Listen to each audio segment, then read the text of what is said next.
No props. Well, actually, I do have a prop. I'm wearing it. We're going to be talking about red today. And starting off with this curious substance. Turkey red oil.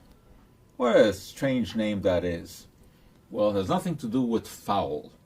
It has all to do with dyes. Specifically, a dye called madder. That has been used since time immemorial. Fabrics dyed with an extract of the root of the madder plant were even found in the tomb of King Tutankhamun.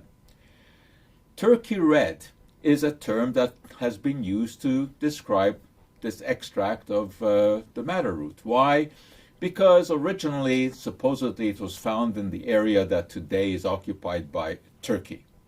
But what about this turkey red oil? What is that all about? Well, when you're going to dye a fabric, the fabric really has to be clean. You can't have any kind of fatty material on it. And in the old days, of course, they used to use soap to clean fabrics before dyeing them, such as with the madder root. But then in the 1800s, a clever inventor made a discovery. He took some olive oil and mixed it with sulfuric acid. And he found a material that foamed easily in water and was also a good cleaning agent. He didn't know it. He had invented the first detergent. It was sulfated olive oil. Well, once you have something that seems to work well, usually you try to improve on it. So chemists tried. And instead of using olive oil, they used castor oil. Castor oil is expressed from the beans of the castor plant. And they treated this with sulfuric acid, and they got sulfated castor oil.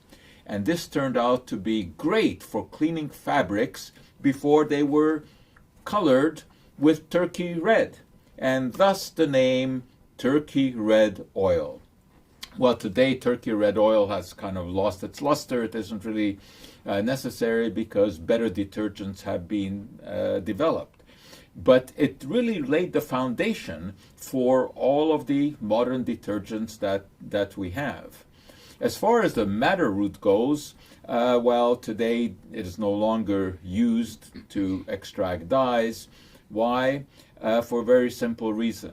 Today, the active ingredient called alizarin can be made in the lab. It can be made synthetically, far, far easier than extracting it from the madder root.